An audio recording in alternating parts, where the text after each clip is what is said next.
Hi, hello, namaskara. In last class, we discussed about micro teaching cycle, how it's work. In this class, we will discuss about the 6 skill of micro teaching. ಎಲ್ರಿಗೂ ನಮಸ್ಕಾರಗಳು. ಆದ್ಮೇಲೆ ನಾವು micro teaching ಅಲ್ಲಿ ಬರುವಂತ ಆರು skill ಬಗ್ಗೆ ತಿಳ್ಕೊಳ್ಳೋಣ. ಈಗ ಫಸ್ಟ್ ಬಂದು ಸ್ಕಿಲ್ ಆಫ್ ಇಂಟ್ರೊಡ್ಯೂಸಿಂಗ್, ಪಾಠ ಪ್ರಸ್ತಾವನೆಯ ಕೌಶಲ್ಯ, ಇದು ಪ್ರಥಮವಾಗಿ. ಇನ್ನು ಸೆಕೆಂಡ್ ಆಗಿ ಸ್ಕಿಲ್ ಆಫ್ ಎಕ್ಸ್ಪ್ಲನೇಷನ್, ವಿವರಣೆ ಕೌಶಲ್ಯ. ಆಮೇಲೆ ಮೂರನೇದಾಗಿ ಸ್ಕಿಲ್ ಆಫ್ ಬ್ಲಾಕ್ ಬೋರ್ಡ್, ಕಪ್ಪು ಹಲಗೆಯ ಬಳಕೆಯ ಕೌಶಲ್ಯ. ಆಮೇಲೆ ಸ್ಕಿಲ್ ಆಫ್ ಸ್ಟಿಮ್ಯುಲೇಷನ್ ವೇರಿಯೇಷನ್, ಉದ್ದೀಪನ ಬದಲಾವಣೆ ಕೌಶಲ್ಯ. ಆಮೇಲೆ ಐದನೇದಾಗಿ skill of illustration with the examples, ದೃಷ್ಟಾಂತಗಳೊಂದಿಗೆ ಉದಾಹರಿಸುವ ಕೌಶಲ್ಯ. ಆಮೇಲೆ ಸ್ಕಿಲ್ ಆಫ್ ಪ್ರೊಹಿಬಿಂಗ್ ಕ್ವಶನ್ಸ್, ಪ್ರಶ್ನೆ ಕೇಳುವ ಹಾಗೂ ಉದಾಹರಿಸುವ ಕೌಶಲ್ಯ. ಮೈಕ್ರೋ ಟೀಚಿಂಗ್ ಅಲ್ಲಿ ಫಸ್ಟ್ ಸ್ಕಿಲ್ ಆಫ್ ಇಂಟ್ರೊಡ್ಯೂಸಿಂಗ್, ಪಾಠ ಪ್ರಸ್ತಾವನೆ ಕೌಶಲ್ಯ ಅಥವಾ ಪಾಠ ಪರಿಚಯಿಸುವ ಕೌಶಲ್ಯ. ನಾವು ಇದ್ರು ಹೇಳೋಕ್ಕಿಂತ ಮುಂಚೆ ನಾವು ಯಾವ ಪಾಠವನ್ನ ಹೇಳ್ಬೇಕು ಅಂತ ಹೊರಟಿದೀವೋ ಅದ್ರ ಬಗ್ಗೆ ಸ್ವಲ್ಪ ಪೂರ್ವಜ್ಞಾನವನ್ನು ವಿದ್ಯಾರ್ಥಿಗಳೇ ಮೂಡಿಸಬೇಕು.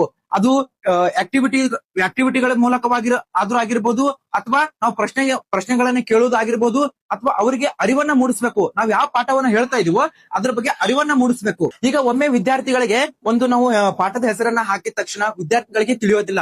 ನಾವು ಕೇಳುವಂತ ಪ್ರಶ್ನೆಗಳಿಂದ ತಾವೇ ವಿದ್ಯಾರ್ಥಿಗಳು ತಮ್ಮ ಬಾಯಿಂದ ಆ ಒಂದು ಪಾಠದ ಹೆಸರನ್ನ ಹೇಳುವಂತ ಪ್ರಯತ್ನ ನಾವು ಮಾಡ್ಬೇಕು. ಯಾವ ರೀತಿಯಾಗಿ ನಾವು ವಿದ್ಯಾರ್ಥಿಗಳ ಬಾಯಿಂದ ಒಂದು ಪಾಠದ ಹೆಸರನ್ನ ತಗೊಂಡ್ಕೊಂಡು ಬರ್ಬೇಕಪ್ಪ ಅಂತಂದ್ರೆ, ಒಂದು ಆಕ್ಟಿವಿಟಿ ಮೂಲಕವಾಗಿ ಆದ್ರೂ ನಾವು ಪಾಠದ ಹೆಸರನ್ನ ತರಿಸ್ಕೋಬಹುದು.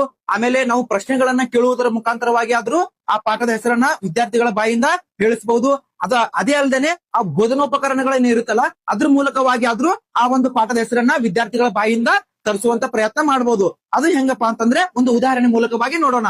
ನಮ್ಮ ಸುತ್ತಮುತ್ತಲಿನ ಪರಿಸರದಲ್ಲಿ ನಾವು ವಸ್ತುಗಳನ್ನ ಹೇಗೆ ನೋಡ್ತೀವಿ?